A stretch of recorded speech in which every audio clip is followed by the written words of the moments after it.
Picture a church basement in a small American town. It is Sunday afternoon, or maybe Saturday evening, and the folding tables are already filling up. Somebody is peeling foil back from a casserole dish.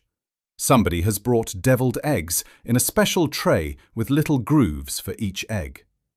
There is a coffee urn on a side table, a stack of paper plates, and at least one dessert covered in whipped topping that nobody is calling dessert. They are calling it salad.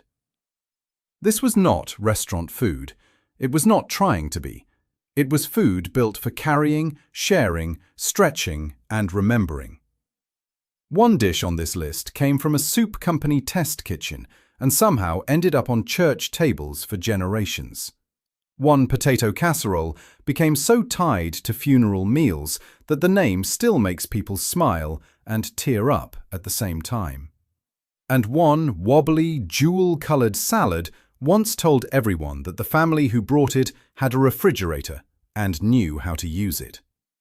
These are 25 forgotten church supper foods every small town used to bring. Number 25. Deviled eggs. If there was a front door to the church supper table, deviled eggs were standing right beside it. They usually arrived in a special egg plate, the kind with small oval wells so the eggs would not slide around in the car. The whites were smooth and cold. The yolks were mashed with mayonnaise, mustard, salt, pepper, maybe relish, maybe vinegar, then spooned or piped back into the centre. A little paprika on top made them look finished. Deviled eggs have a long history, and American recipes for them were already appearing in the late 19th and early 20th centuries. But at a church supper, nobody cared about the timeline. They cared about whose eggs disappeared first.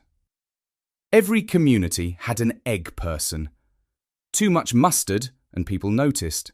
Too little salt, and people noticed. A dry yolk filling was unforgivable. A good deviled egg was creamy, sharp, cold, and gone before the main dishes were even uncovered. Number 24. Pimento cheese sandwiches. In the South especially, pimento cheese could turn a church table into a quiet argument. Some people wanted it smooth, some wanted it chunky. Some wanted sharp cheddar. Some wanted a little cream cheese. Some wanted only mayonnaise, pimentos, and grated cheese. But once it was spread between slices of soft white bread and cut into triangles, it became Fellowship Hall food. Pimento cheese sandwiches were easy to make ahead, easy to stack, and easy to serve to a crowd. They did not require a hot oven or a long line near the outlets. They sat on a platter under plastic wrap, waiting beside chicken salad, ham salad, and egg salad sandwiches. It was not a fancy sandwich, but it had a certain politeness to it. Small, soft, orange at the edges, and just rich enough to make you reach for a second one before the blessing was finished echoing in the room. Number 23. Baked beans. In New England, baked beans were not just a side dish. They were a supper tradition. Saturday night bean suppers, church bean suppers, community bean suppers, brown bread, coleslaw, ham, pie, and coffee. That pattern carried deep roots. In old New England food traditions, baked beans were tied to long, slow cooking and Sunday meals, partly because a pot of beans could stay warm after the main cooking was done. At church suppers, beans made sense. They were filling, inexpensive, and forgiving. A big pot could feed a room. They could be sweet with molasses, smoky with salt pork or bacon, plain enough for older people, and familiar enough for children. In Maine, Massachusetts, New Hampshire, and beyond, baked beans were the kind of food that helped a church pay a bill, support a mission, or keep the lights on through winter. They were humble, but the whole room depended on them. Number 22. Potato salad. Potato salad was the cold side that always seemed to arrive in a bowl bigger than necessary. There were many versions: mustard yellow potato salad, mayonnaise heavy potato salad, potato salad with chopped egg, celery, onion, pickle relish, paprika, or little bits of bacon. Some families guarded their version like a legal document. At a church supper, potato salad did several jobs. It filled the plate next to ham, fried chicken, baked beans, or sloppy joes. It could be made the night before. It stretched potatoes into something soft, creamy, and dependable. And because everyone had an opinion about it, it created conversation without anyone needing to try very hard. The danger was always temperature. Every older church lady understood the clock. Potato salad was beloved, but it was also watched. The best version tasted like somebody had made it with care and then carried it in the car while praying the lid would hold. Number 21. Macaroni salad. Macaroni salad was potato salad's cooler, cheaper cousin. Elbow macaroni, mayonnaise, celery, onion, maybe tuna, maybe chopped egg, maybe peas, maybe a little sweet pickle.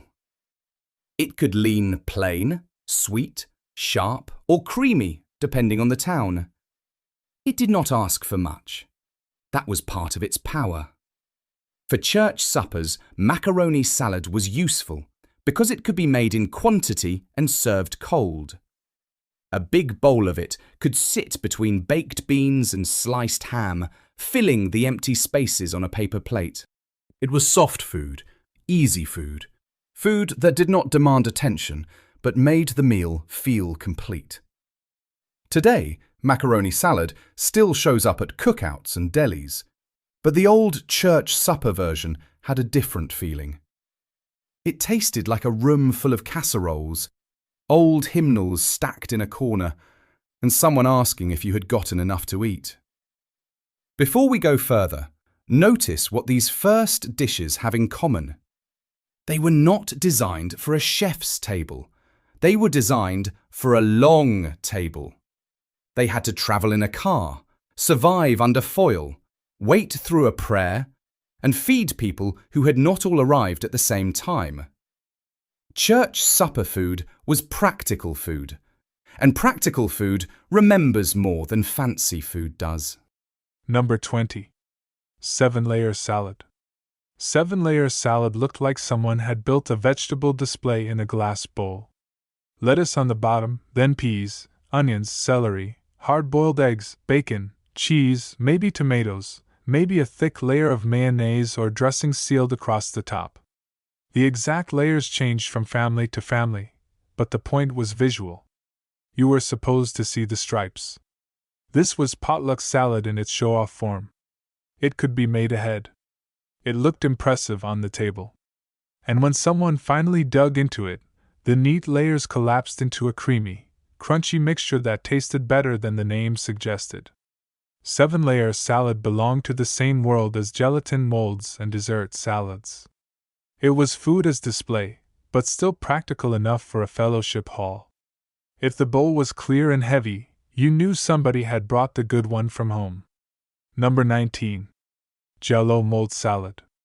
This is the wobbly dish from the opening.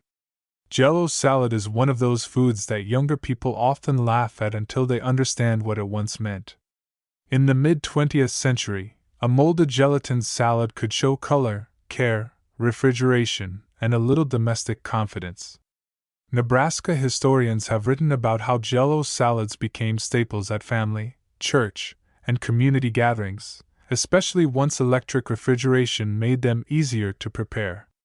The mold might hold fruit cocktail, pineapple, grated carrots, cottage cheese, celery, nuts, or even stranger things depending on the decade. It shined under fluorescent lights. It trembled when the table moved. It was called salad even when it clearly wanted to be dessert. At the church supper, the Jell-O mold was both food and conversation piece. Everyone saw it. Everyone had an opinion. And somehow, a scoop still ended up on the plate. Number 18. Ambrosia salad. Ambrosia was the church supper dish that sounded heavenly and looked like a cloud had fallen into a bowl. Early ambrosia recipes in the American South were much simpler than the versions many people remember. Oranges, coconut, sugar, sometimes pineapple, as those ingredients became easier to obtain. Later versions grew sweeter and fluffier, with marshmallows, whipped topping, sour cream, canned fruit, and maraschino cherries. At a potluck, ambrosia was usually served cold from a big bowl. It was bright, white, orange, pink, and soft. Children liked it because it felt like dessert. Adults allowed it on the dinner plate because the word salad was doing heroic work. Ambrosia has not disappeared completely, especially in Southern families and holiday meals. But it feels older now. It belongs to a time when canned fruit, coconut, and whipped topping could make a dish feel festive enough for company. Number 17. Watergate salad. Watergate salad is one of the great strange names of American potluck food. The dish is usually made with pistachio pudding mix, crushed pineapple, whipped topping, marshmallows, and nuts. It is green, sweet, fluffy, and almost impossible to explain to someone who did not grow up around dessert salads. The history of the name is messy.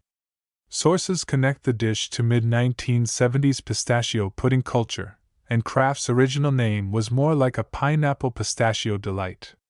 But the Watergate name stuck, probably because the scandal was everywhere in American life and jokes traveled quickly through kitchens. At a church supper, Watergate salad was not political. It was green fluff in a bowl. It sat beside ambrosia and Jell-O salad, proof that the word salad could survive almost anything if enough whipped topping was involved. Number 16. Strawberry pretzel salad. Strawberry pretzel salad is one of those dishes that should not work, and yet it does. The bottom is a crushed pretzel crust with butter and sugar. The middle is cream cheese and whipped topping. The top is strawberry gelatin with strawberries suspended inside. It is salty, creamy, sweet, cold, and bright red. Food writers often connect it with Midwestern and potluck tables, and Pittsburgh area food history has pointed to an early printed version from a 1960 Brentwood Civic Club booklet. Wherever a viewer first met it, the setting was often the same. A picnic, a church gathering, a funeral lunch, a holiday table, or a family reunion. The name salad is generous. This is dessert. But in the fellowship hall, that distinction never mattered very much. If it was cut into squares and served from a 9x13 dish, it had earned its place. Number 15. Green bean casserole. This is the soup company test kitchen dish from the opening. Green bean casserole has one of the clearest origin stories on this list. Campbell says it was created in 1955 by Dorcas Riley at the company's Camden, New Jersey headquarters. The original name was green bean bake, and the idea was simple: use ingredients many American homes had on hand, especially canned green beans and condensed cream of mushroom soup. That practical formula made it perfect for church suppers. It was creamy, cheap, easy, familiar, and could be carried in a casserole dish under foil. The fried onions on top gave it crunch. The soup made the sauce. The green beans made everyone feel as if a vegetable had joined the meeting. Green bean casserole became famous at Thanksgiving, but it also belonged to the potluck table. It was the kind of dish that looked ordinary until the spoon hit the corner and the steam came up. Here is the casserole logic in plain language: one pan, low cost, easy transport, no carving, no last-minute sauce, no individual plating, and enough servings for people who came back for seconds. That is why so many church supper foods came from cans: noodles, soup, potatoes, rice, and toppings that stayed crisp just long enough. These dishes were engineered by home cooks for real rooms full of real people. Number 14. Tuna noodle casserole. Tuna noodle casserole was the pantry trying its best. Egg noodles, canned tuna, condensed cream of mushroom soup, peas, maybe pimentos, maybe a topping of breadcrumbs, crackers, cornflakes, or crushed potato chips. It was not glamorous, but it was economical and quick.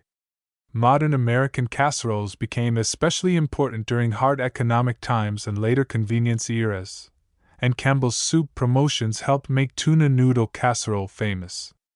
The company may not have invented the dish, but condensed soup helped define the version many Americans remember.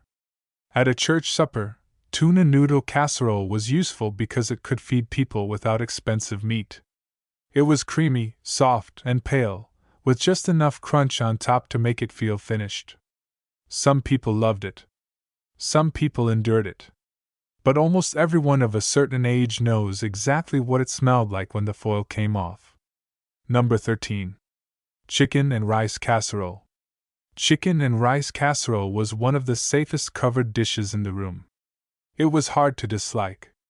Rice, chicken, cream soup, maybe onion soup mix, celery, mushrooms, cheese, or slivered almonds if someone was feeling fancy. It baked into a soft, savory pan that could be scooped with a serving spoon and stretched across many plates. For church suppers, it had all the right qualities. Chicken sounded respectable. Rice filled people up. Condensed soup held everything together. The dish could be made ahead, carried warm, and reheated without becoming mysterious. It also had a gentle flavor that worked for mixed crowds. Children could eat it. Older people could eat it. Someone who did not want spicy food could eat it. That mattered at a potluck, where the whole point was feeding everybody, not proving how bold the cook could be. Number 12. Tater tot hot dish. In Minnesota and much of the upper Midwest, casserole becomes hot dish. Tater tot hot dish is the version many people picture first. Ground beef, cream of mushroom soup, vegetables, and a top layer of tater tots baked until the potatoes turn brown and crisp. The Minnesota Historical Society has treated hot dish as a serious regional comfort food, and one early hot dish recipe is often credited to a 1930 Grace Lutheran Ladies' Aid cookbook from Mankato. At church suppers, hot dish made perfect sense. It was one dish, one scoop, one complete meal. Meat, starch, vegetable, sauce, all in one pan. The tater tot version added something brilliant, a crispy potato roof. Children recognized it immediately. Adults pretended they were above it, then took a corner piece. Hot dish is not just food in Minnesota.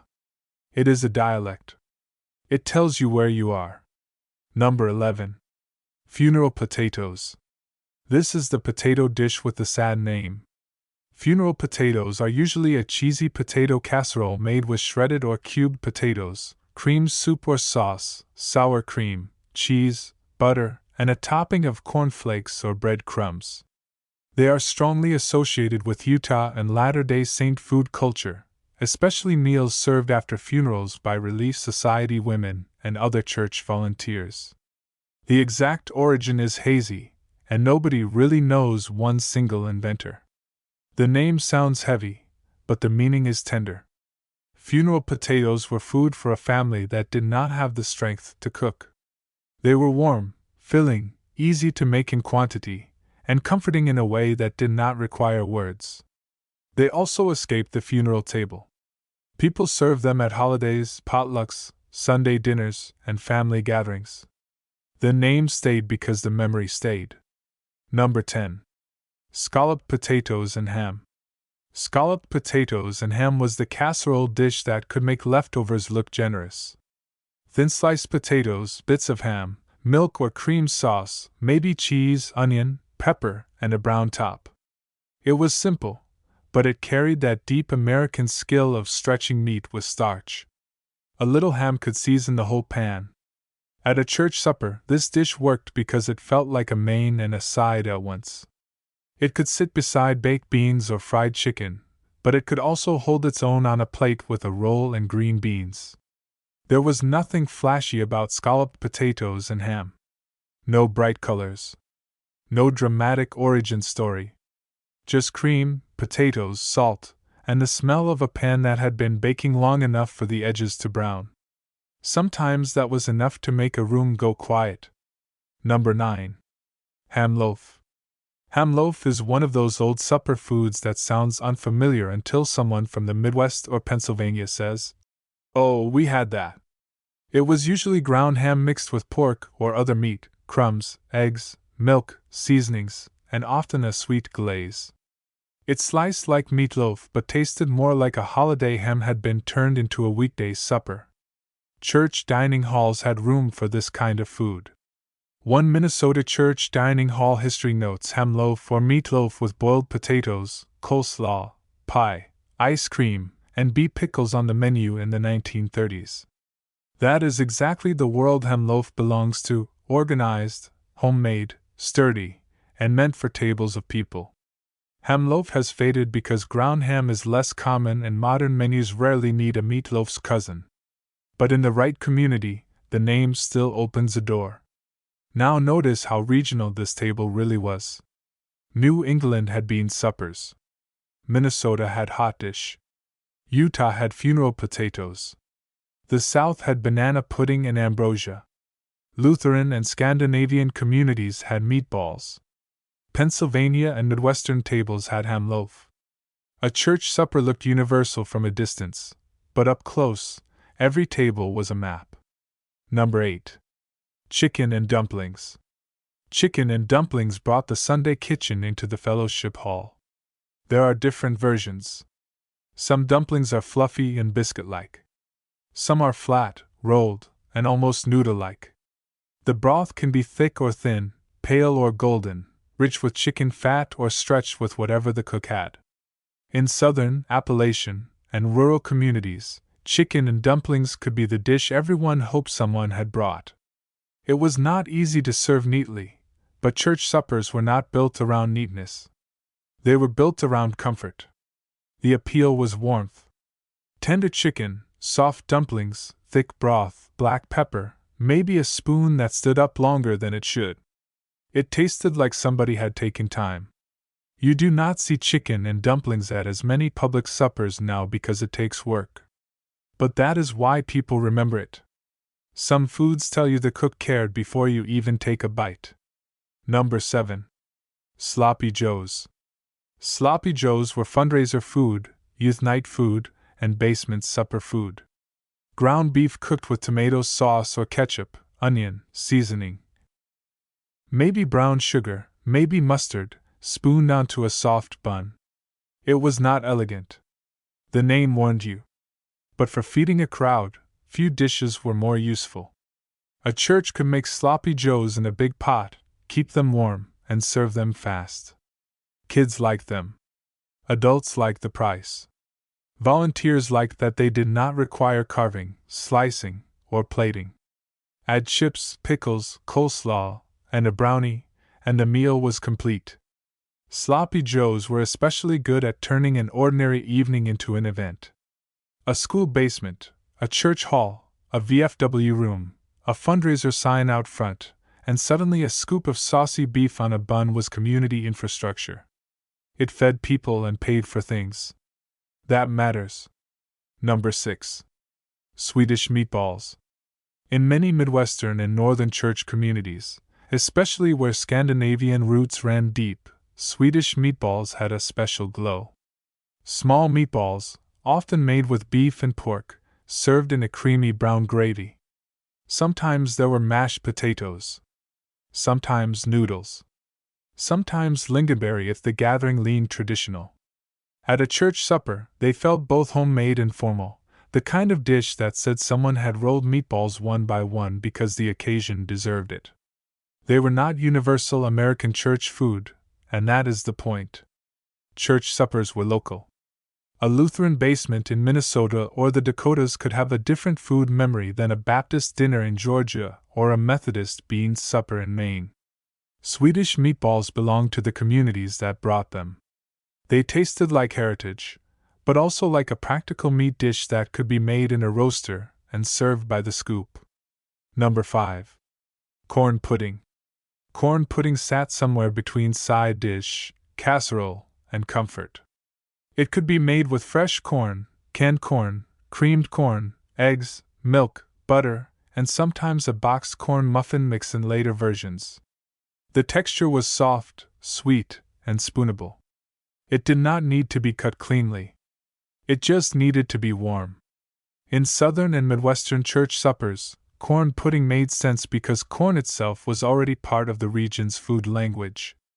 The dish was gentle enough to sit next to ham, chicken, beans, or potatoes.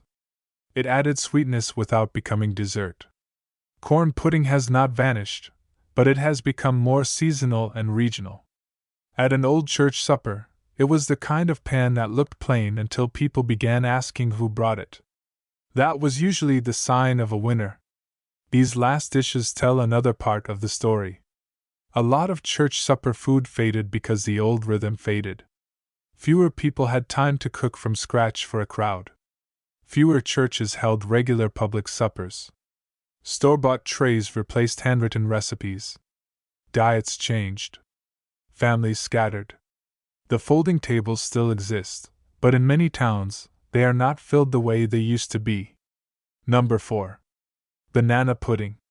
Banana pudding is Southern comfort in a bowl big enough for a crowd.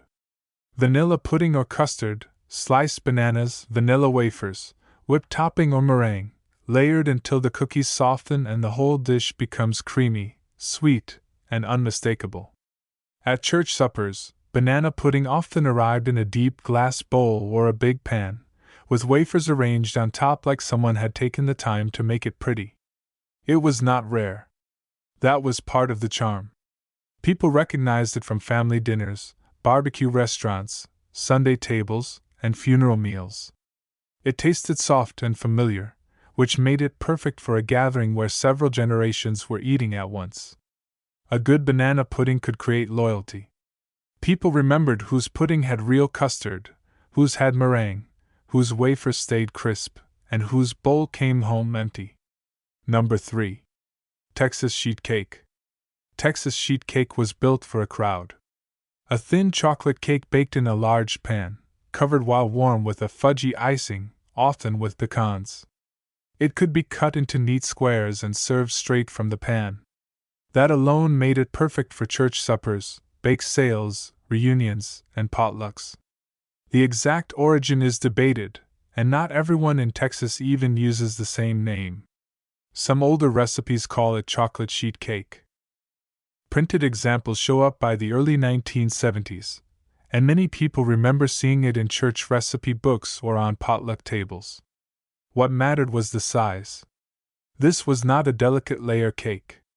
It was democratic cake. Everybody could get a square. The icing soaked slightly into the top. The corner pieces had extra edge. And if the pan came back with only crumbs, the baker knew what that meant. Number 2. The homemade pie table. At some church suppers, pie was not a dessert. Pie was an institution. Apple, cherry, peach, pecan, lemon meringue, coconut cream, chocolate cream, custard, raisin, sour cream raisin, blackberry, pumpkin. In some communities, the pie table was where reputations lived. People knew who made crust from scratch. They knew who used canned filling. They knew which pie would disappear before the coffee had finished brewing. Church records and community supper memories often mention pies by the dozen, because pie was one of the great crowd desserts before individually packaged sweets took over. A pie could be donated, sliced, sold, auctioned, or served at the end of a bean supper. The homemade pie table mattered because it turned personal labor into public generosity. Each pie carried a kitchen with it. The table looked like dessert, but it was really a map of who had shown up for the town. Number 1. The covered dish casserole. The number 1 church supper food is not one recipe. It is the covered dish casserole itself. A 9x13 pan under foil. A name written on masking tape. A spoon borrowed from the church kitchen. cream soup, rice, noodles, potatoes, chicken, ham, vegetables, cheese, cracker crumbs, fried onions, or crushed cornflakes. Every family had a version, and every church cookbook preserved hundreds more. In United Methodist churches and many other American congregations, potlucks, fellowship halls, and church cookbooks became treasured traditions, with recipes passed through communities and sometimes sold to raise money. Community cookbooks became records of American home cooking, especially through women's groups, churches, schools, and local organizations. That is why the covered dish belongs at number 1. It was not only food. It was participation. Bringing a casserole meant you belonged to the table and the table could count on you. When people miss old church suppers, they are not only missing green bean casserole, deviled eggs, hot dish, beans, banana pudding, or pie. They are missing a particular kind of American room. A room where the chairs scraped the floor. Where the coffee was too hot. Where children ran between adults until someone told them to settle down. Where the best cooks never had to announce themselves because everyone already knew which dish was theirs. Where grief was met with potatoes. Where celebration was met with cake. Where a town could feed itself from the back seats of station wagons and the hands of people who made more than enough. Most of these foods did not disappear all at once. They faded one supper at a time. One recipe card not copied. One church cookbook left in a drawer. One volunteer who got older. One young family too busy to bring a dish from home. But food memory is stubborn. Say deviled eggs, and somebody sees the tray. Say green bean casserole, and somebody hears the spoon break through the onions. Say funeral potatoes, and somebody remembers who brought them after the service. Say banana pudding, and somebody is back in a fellowship hall with a paper plate, a plastic fork, and a grandmother telling them to take a little more. That is the real American plate atlas. Not just famous restaurants or big city dishes, but the foods people carried to each other when the town needed feeding. And if you remember one of those dishes, then part of that table is still set.